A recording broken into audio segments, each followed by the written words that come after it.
Hello friends, welcome back to my channel Janu special. వాటి వీడియోలో నేను వామాకు చట్నీ ఎలా తయారు చేసుకోవాలో షేర్ చేస్తున్నాను. ముందుగా వామాకులను తీసుకొని వాటర్తో నీట్గా వాష్ చేసేసుకొని పక్కన పెట్టేసుకోవాలి.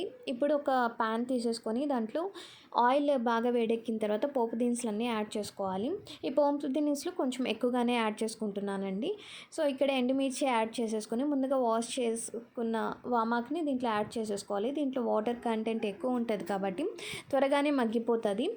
తర్వాత దీంట్లో కొంచెం సాల్ట్, ఎండు కొబ్బరి యాడ్ చేసుకొని ఒక 2 మినిట్స్ పాటు ఫ్రై చేసుకోవాలండి. ఇది బాగా చల్లారిన తర్వాత దీంట్లో చింతపండు యాడ్ చేసి మెత్తగా గ్రైండ్ చేసేసుకోవాలి. తర్వాత మళ్ళీ పోపు పెట్టేసి ఎండుమిరపకాయలు యాడ్ చేసి కొద్దిగా టర్మరిక్ యాడ్ చేసి ఒక 2 మినిట్స్ పాటు ఫ్రై చేసుకోవాలి. అంతే.